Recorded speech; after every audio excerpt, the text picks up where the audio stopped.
Yes, I'm sinning the Ouija board cliche in a Ouija board movie. In fact, I think Ouija, in its original Sanskrit, means bullshit that's done over and over again to the point of being a dick to a movie audience. First, the rules. Based on my initial research, there are a ton of Ouija board rules, so I hope she doesn't actually know them all, or that might be the first half of this movie. If a ghost is here, you can see them through the planchette. Based on my limited Googling, this is less of an actual function of the Ouija board planchette and more of a made-up thing for the plot. Mostly a mechanism for jump scares. Like this one. Also, the planchette says copyright 2013 on the inside, which means either these are the fastest growing children in the world, or this is some bullshit. The window to another realm also has a piece of plastic that could stab you in the eye if you're not careful. You can never, ever play alone. Young Debbie would be pissed at slightly older present-day Debbie for disobeying one of the 3 Ouija rules she knows. Also, she doesn't even do the chant, or circle the board before starting. No wonder this girl gets haunted and subsequently killed. She doesn't even follow her own damn rules. You know you've always been like this, right? Like what?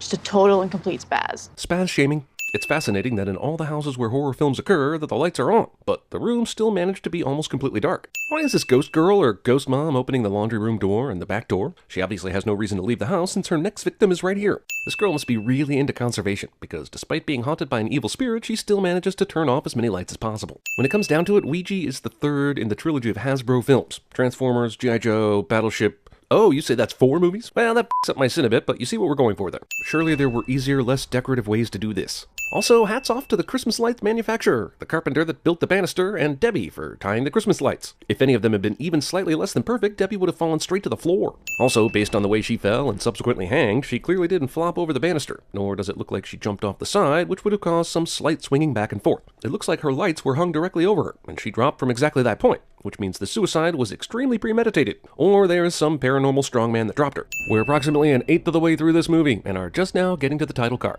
But I saw this was your big camping trip with the guys. Lane isn't going to go on this camping trip with her boyfriend because she needs to stay behind and get caught up in all the Ouija. But her boyfriend's camping trip will probably also end up in some sort of wrong turn, cabin in the woods, Texas Chainsaw Massacre type of scenario. So she was screwed either way. Over the top, touchy-feely friendship. Dad writes a vague text message to daughter because what could this be about? I brought flowers. Debbie liked this kind. That's at least 2 different kinds of flowers, maybe 3. Also, while we're here, a teenager in 2014 named Debbie. Do you want me to put them in some water? No. I'll let them die like she did. Now that Lane has ventured into Debbie's room during Debbie's wake, I'm starting to think that the script for this movie was just an IKEA instruction manual for horror movie. Even though Debbie used all her Christmas lights to hang herself, they remain inexplicably on her mantle and over her windows. Is it possible we've never sinned a movie just for being plain awful? I mean, we often sin the elements of a movie, and you can sort of tell the movie sucked because everything sucks, but Ouija is like a starter kit for horror. It's like if somebody remade Train Pulling Into a Station and expected an audience to run out of a theater screaming like it was 1895. The hours you two spent in here. In my 5th grade, you picked out your college. They aren't even lazily throwing in useful exposition anymore. She used to draw pictures of what our dorms would look like. So many pictures of a small cube with 2 twin beds. Thank you for watching the house while we're gone. Why does Lane need to watch the house while they're gone? It's winter, so you shouldn't need any lawn care. And can't you tell the post office to hold the mail? And you don't have any pets, and f*** you, that's why. Teenage girl is watching a video that she took on a digital camera and not an iPhone, because Nikon apparently has a deal with all horror films to make it seem like teenagers still buy and use digital cameras. All of Lane's videos on her digital camera are from different places and times, and don't seem to be in any particular order, so they can reveal certain things about these relationships between these characters. The guys are back. Who are the guys? Doesn't matter, they're back. Hey, Dad, here's your flight confirmation. Wow, nearly everybody this girl knows is taking a trip right now. I'll text you when I get there. I'm a dad, and I text even when your best friend dies. Shoddy pool covering. Wait, maybe Debbie isn't dead. She's just stuck in the upside down. Maybe all the subsequent events of this movie could be avoided if somebody would just properly put this thing away. Lane reaches up and grabs the board after inexplicably feeling the need to go into Debbie's closet. Hey! Jerk scare. I didn't even hear you come up. Of course not. Then we would have been robbed of this cheap jump scare designed to distract everyone from the fact that nothing has f***ing happened. I didn't know she had one. Well, that's interesting, because during the last conversation you had with her before she died, she said, Remember that game we used to play where you ask questions about the future? The Ouija board. Yeah. A couple weeks ago, I played it. and you were the one that f***ing said it's called... Sure. The Ouija board. I never even got to say goodbye. Yeah, you seem real broken up about it. A few days ago, I went to her house to try to talk to her. She didn't even want me to come inside. Well, she was just being sexually responsible. Teen pregnancy can ruin people's lives. No human being would stack books like this.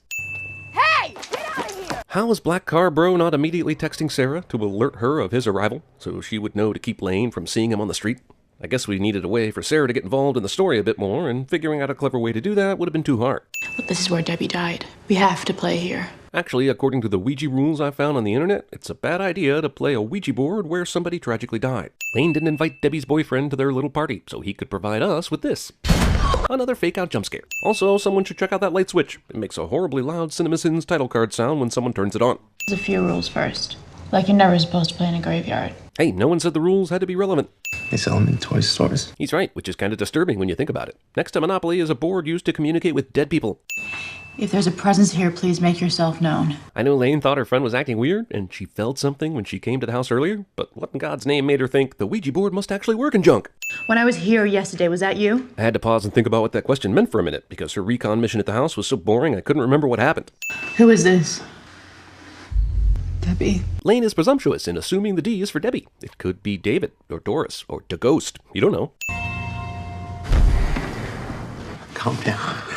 It's an old house. I'm starting to think this guy is working with the ghost. Old houses do make creaks and squeaks when people are moving around in them. Things don't loudly bang when everyone's sitting still. It's all the lights. They're all out. Group of unsuspecting teenagers seem unfazed by the paranormal activity and subsequent power outage they just experienced. For all we know, it was Lane. Maybe it was really something she needed. Yeah, and I guess the power outage was Lane too. Ghost continues to enjoy turning on the burner for maximum boring effect. Is it Debbie? Did she do this? No, but I heard she did Dallas. Debbie, is that you? Turn off the burner! I saw a reflection in the mirror, and then someone pushed me from behind. She's not very creative, this ghost. We'll have to beat this thing using our finger paints. Also, Pete has a magical head that is impervious to hard smacks into a mirror. Why are you bringing that home? Also, why wait until you're at the front door to ask why she's taking it home?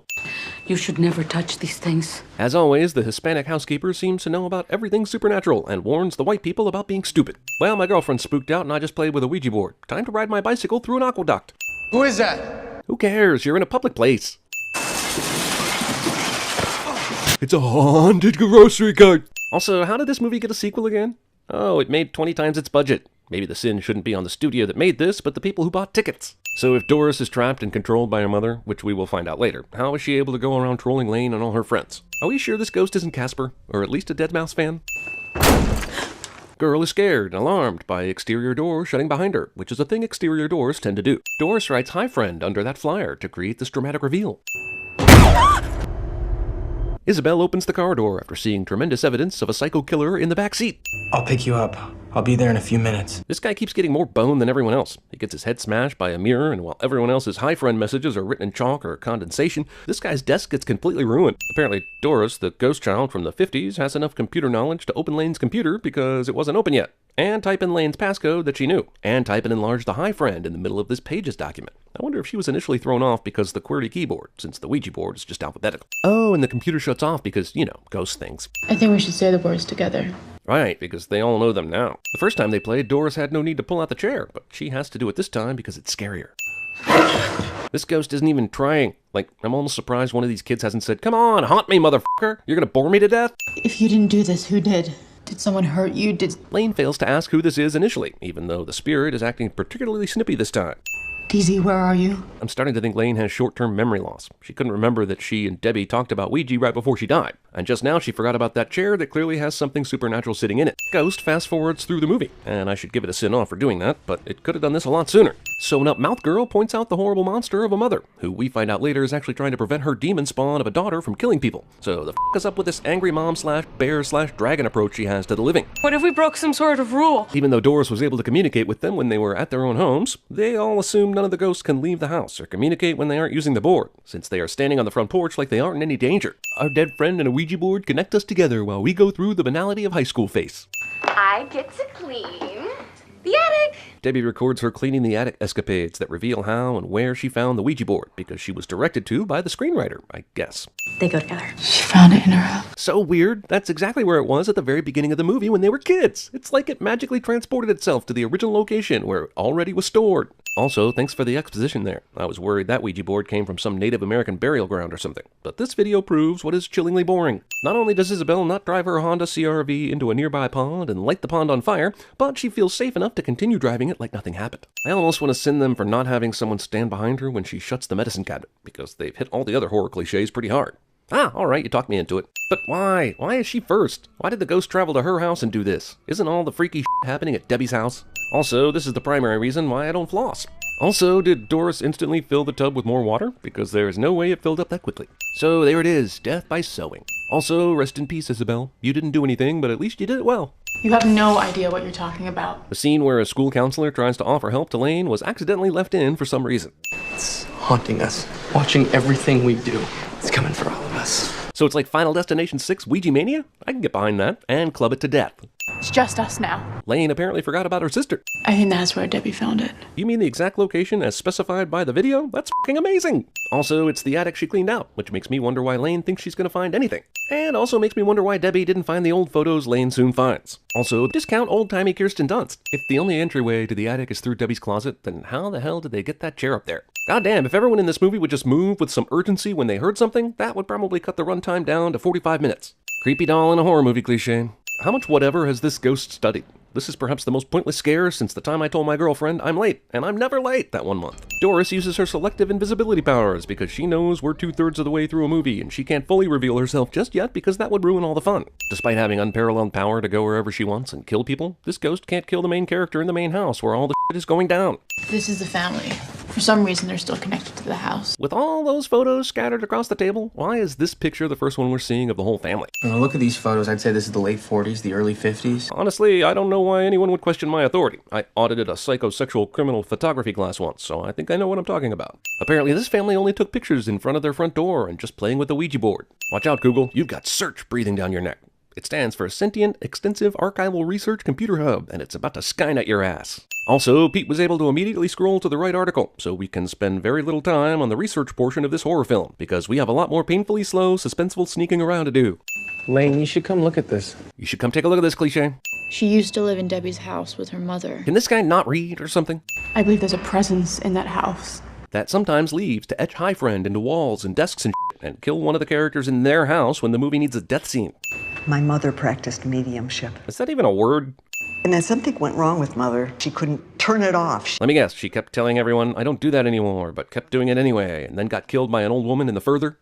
You played in a graveyard. Movie tries to pass the house off as a graveyard, so it meets the silly rule they keep repeating, even though you can't call a house that has a dead body in the basement a graveyard. Now that someone's acknowledged my presence, I will now attack in a manner inconsistent with all the other attacks in this movie so far. Dragging someone across the floor cliche. My god, is there some checklist of cliches that every horror film is subject to in order to get a green light? Lane correctly decides that this grate obstructed by a pallet leads the way to the secret room, because the director whispered in her ear where it was, and alerted her that the movie only has 15 minutes left and she needs to hurry up. Mother is doing a good job at picking off all of Lane's friends, but is doing a rather shitty job at stopping Lane from cutting the mouth stitches, even though she can apparate around, and it's imperative that Lane doesn't do that. Thank God for Peter Jackson figuring out that Nazgul sound. Otherwise, we would have no idea what an evil spirit yelling sounded like. So, as it turns out, cutting the thread of her sewn-up mouth makes her worse. But weren't people already dying? I mean, what kind of shocking twist is it when you do something for the alleged victim, and that's a worse thing that you can do? It's called ripping off the ring, I think. Doris wastes time appearing as Debbie, because just showing up and killing them would be too easy. Mother must have come back because my friend Pete, another friend, is dead. You can see how much it affects me. 3 friends dead in a week? Yeah, I think you can see the devastation. Your mother didn't try to hurt us. She tried to stop us. She did it by screaming at us like a horror movie villain and throwing shit around whenever she was pissed, so it's just a case of mixed signals is all. Also, I'm calling bullshit on this twist, because if Doris was trapped by her mother and Lane freed her, then how the hell was she able to kill all the kids before she was free? She wasn't even in the house when she killed Isabel, so what the f*** has changed? You have to break the connection, or it will keep coming back for you. Thank God the housekeeper is so well informed on all the supernatural mumbo-jumbo. With the parents out of town, I don't think these high school kids could have afforded a Zelda Rubinstein. Also, Lane waits until now to talk to Nona about the connection she's made with a spirit, even though she's clearly knowledgeable about spiritual things. If she had gone straight to Nona, a person who she seems to have a good relationship with, they all could have avoided a serious amount of heartache. Also, when the hell are Debbie's parents coming back? After the ghost is clear? Trevor. Sarah? This ghost knows exactly who to imitate to lead this guy to his death, but also didn't think to do it until they got to the big finale. Could have done it at his house, but nah. We are right up at the end of this damn thing, yet we are still spending full minutes just walking around. This ghost, having ripped off nearly every horror movie, finally rips off the Blair Witch Project, and its systematic theft is complete. Lane doesn't decide at this point to just burn the house down. It's clearly the best choice. The board and the body are both in there, and that would take care of any other twisty garbage that might be lurking in the house. If she's convicted, she can go live in that nice correctional facility with Elise. Trevor explodes because f*** you, that's why. Even with both Lane and Sarah in the house, Doris takes her time killing them because Lane and Sarah need some time to defeat her. Let's burn this damn thing already. Damn it, you should have blocked that shit with all the chairs from The Conjuring 2 to prevent that from happening. This ghost is on f***ing repeat. I killed the last guy, no problem. You, however, I'm going to turn into a damsel in distress. Doris decides to sew Sarah up the old-fashioned way instead of just looking at her and her mouth being instantly sewn shut. That would just be quick and unsatisfying. Doris, I'm playing alone. You have to play. That's in the f***ing rules as written by Hasbro Incorporated, so you can see the bind you're in. Yeah, but... huh? Why? Also, Lane's arm is broken at this point, yet when Debbie shows up and turns her arm back around, Debbie heals it, I guess? I missed them. I don't believe you. But let's think about these deaths for a second. Why are Lane and Sarah not being extensively questioned by the cops right now? One guy drowned or was suffocated by bubble wrap, and the guy from Percy Jackson 2, like, he died, I think, but all we saw was him turning gray and his mouth getting sewn. But nobody is asking questions. This is the second sexy flossing scene we've seen in this movie. Ouija, brought to you by the American Dental Association. Did the evil spirits just leave her the planchette? Seems like a particularly lazy way to give this movie an open-ended ending. The end. Nothing happened to her. Is this guy on the Ouija board of directors?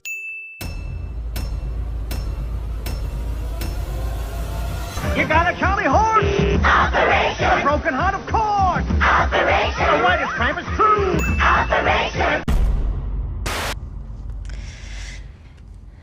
Lane, hey. 7 days.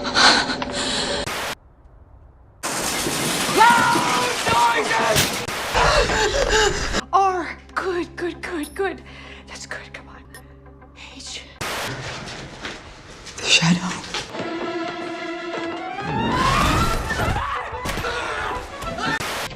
I know what a TV dinner feels like. Cans! I'm using the bed! Cans! I'm a bed! Oh my God! There was no bed, it was full of cans! Are you sure? What those? And life is for the alive, my dear. So let's keep living it. Just keep living it. Really living